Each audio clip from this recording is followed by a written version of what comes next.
Hello guys, I'm Yasin Bocaranang from VS Cos 101A, here to present you our project entitled Hardware Store Sales and Stock System. So first, explain natin yung headers. Mayroon tayong 6 na headers. First header, IOStream, for see in, see out.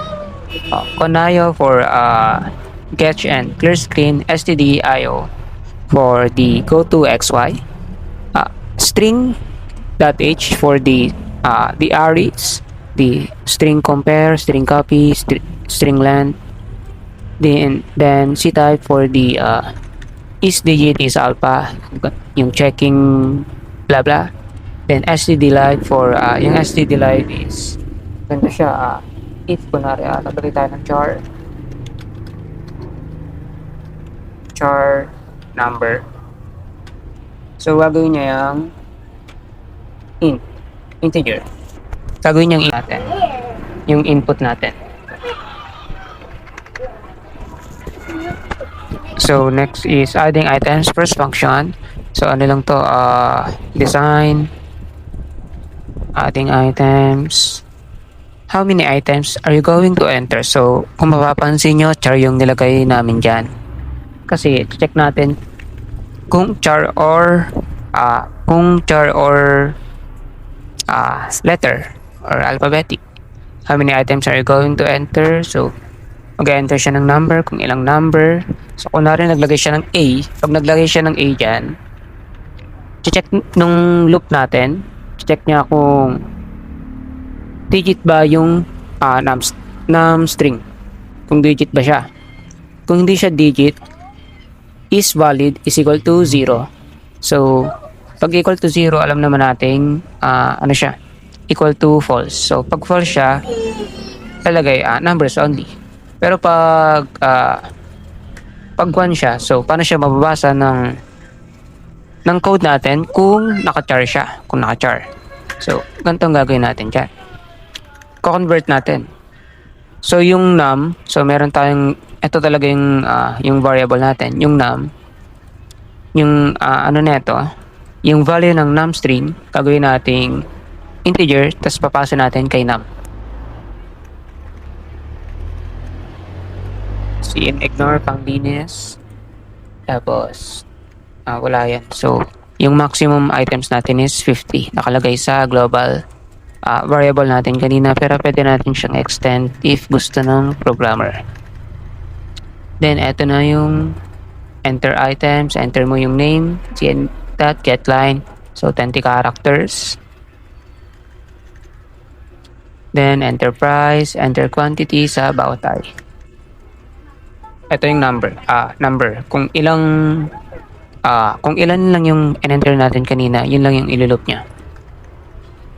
So, ito, item successfully recorded.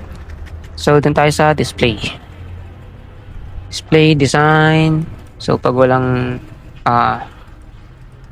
items, no items sa display. So, design lang itong mga Gotoxy. Design. Ito yung loop natin. So, maglo-loop siya ng maglo-loop. So, itong item count is kung ilan yung product na nilagay natin. Kunwari, naglagay tayo ng 3. So, maglo-loop siya hanggang 3. So, items 0. So, items 0 muna siya, tapos magiging 1, magiging 2. Hanggang maging 3. So, pag nag-2 na siya, is less than 3 na siya. So, index number 2 is equal to 3. So, delete product. So, delete product. Design. So, ganun lang ulit. So, confirmation muna. Kung gusto niyang i-delete yung number. Naglagay tayo dito ng item, int item number, kung anong number yung gusto niyang i-delete. So, yung item number, ipapalit natin siya sa I. So, imbis na I yung nandito, item number na siya, -1 para sa index or yung location nung item. So, yan, confirmation. Then, eto na. So, hindi talaga siya dinidelete yung item na yan. Kunwari, i-delete natin is number 2. Number 2, so, yung index ng number 2 is number 1. So, minus 1 para malocate natin yung item. So, item, index niya number 1, blah, blah, blah, blah. Tapos, eto, string copy. So, kunwari, meron tayong 2 items. So, meron tayong hammer. Tapos, meron tayong nails. So, ito. Bakit pula yan? Kunwari, didelete natin yung 1, yung hammer. Ito yung hammer, yung item. So, i-string copy natin. String copy natin yung tawag dito, yung nails. So, I plus 1. So, yung kasunod nung I natin. So, yung kasunod ng I natin is yung nails kasi I plus 1 equals 2. Yung etong 2, ilalagay natin siya dito. So, i-overwrite natin yung hammer. So, magiging ano na siya. Mawawala to kasi na-overwrite na. Mawawala yan. Magiging nails na lang siya. So, magiging 2 na siya. Ay, magiging 1 na siya. So, 1 na siya.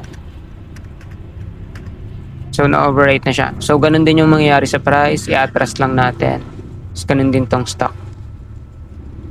Tapos, sales amount and sales quantity.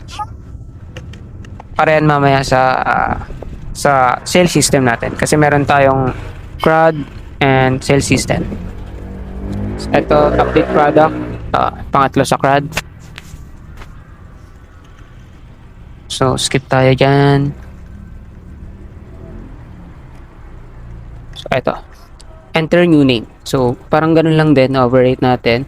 Lagay tayo ng character dyan. Tapos yung new name. So, in that get line. Tapos yung ito para malocate natin yung item. Yung bagong laman ng yung new name, lalagay natin dito sa item. Para magkaroon siya ng bagong pangalan. Ganun din yung price. Tapos, ganun din tong stock. So, equal na lang siya kasi integer naman siya. Then, make a sale. So, ganun lang ulit. Design, tapos display para makapili.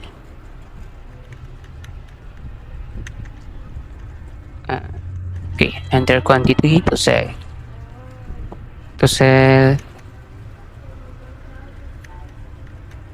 So, ito yung ano natin. Naglagay tayo ng total. Yung total means total revenue. Total sales. Parang yung kinita mo. Tapos, ito yung computation niya. Price ng item. Tapos, quantity. Kung ilan yung binenta. Tapos, kung ilan yung binenta, mamaminus dito sa stock natin. Tapos, sales quantity, ma-add dito. Tapos, total revenue. So, bakit dalawa yung total revenue? Kasi, itong total revenue is global, global variable. So, kada sale natin, lahat ng total na lalabas, siya dito. Mapunta siya dito. Ma-add siya dyan. Ganun din tong sales quantity, sales amount, sales count. Kaya may ganyan. Then, yung receipt natin, display lang to. Total sales. So, ito na yung summary. Parang revenue. So, di-display lang natin dito yung mga nabenta natin. So, may loop dyan. Dito na natin gagamitin yung sales amount, sales quantity. Then, dito na tayo sa void main. So, hardware store and sales inventory system. So, meron tayong, naglagay na tayo ng tatlong item. So, example items lang yan.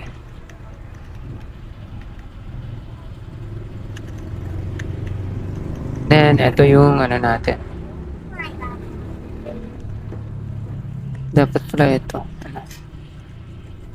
Okay, dito. Yung main menu natin.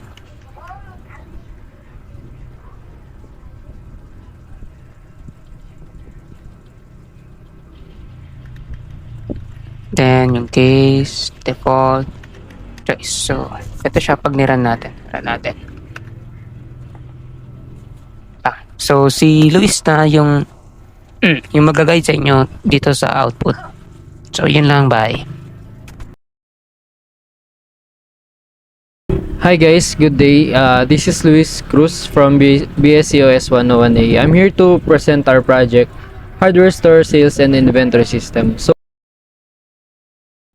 So itutur ko lang kayo guys dito sa loob ng project program namin, which is consists of dalawang parts, which is yung 1 to 4 is CRUD yan. Yung number 1 is create, pero add lang nilagyan namin din. Yung 2 display, which is read. 3 update, 4 is delete. Tapos yung 5 and 6 sales system na lang siya. So dito sa 1 ilalagay natin kung mag-add tayo ng product. So ito yung 1 guys, 1 add product. So how many times are you going to enter? How many items are you going to enter? Sabihin natin dalawa. Tapos meron na kasi kaming in-input guys na 3 item. Kaya magsisimula siya sa 4. Dalawa nilagay natin maging 4 tsaka 5. So sabihin na nating screwdriver or screw enterprise, sabihin na nating $3, quantity 15. Ito yung pangalawang item guys.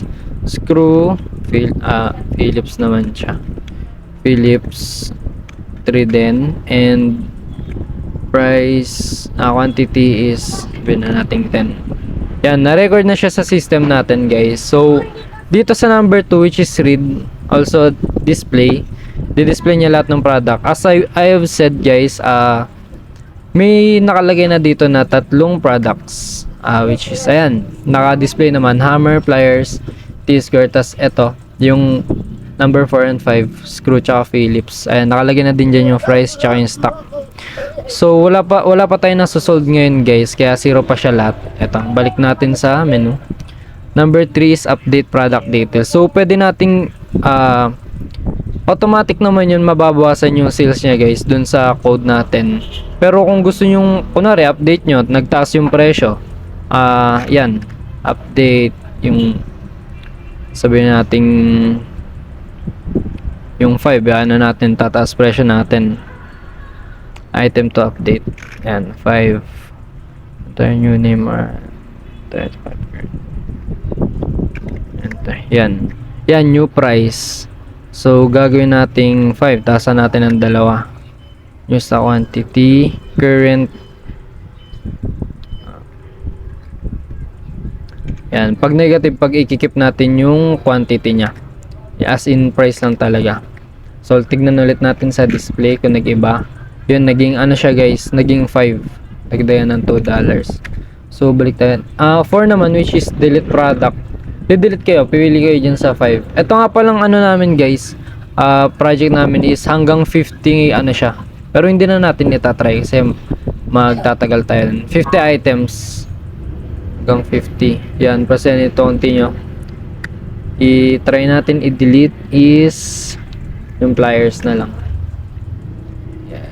Why? Pag nag-input tayo ng kahit ano dyan, eto why, para ma-delete. Tapos tignan ulit natin sa display. Yun nga, sa binanggit nga niya dun sa report niya, dun sa code, mapapalitan nga kunwari yung number 3. Dinelete mo yung number 2. Kung ano yung nasa number 3, yung papalit niya. Sama na dun yung price tsaka yung stock. So, yun. Number 5, mega sale. Ito na yung sale system natin, guys. Yung magbebenta ka na. Ito. Kung anong gusto mo ibenta dito, hammer, t-shirt. Kunwari, may bibili. Hammer. Yan. 1. Enter quantity to sell. Kunwari, bumili sila ng 4. Ayan, sale successful. Mapapasok na din siya sa sale ano natin guys, sale summary. Kasi eto yung pinaunang sale natin. So yan. Cost, tignan natin. Ayan, hammer, 4 yung sold, revenue is 602. So try natin dagdagan pa na isa pang sale. Benta tayo ng T-square. T-square 6. Para makita natin na nadadagdagan din siya. And guys, 600 halos magka-same price lang yung revenue niya. So, thank you for listening guys.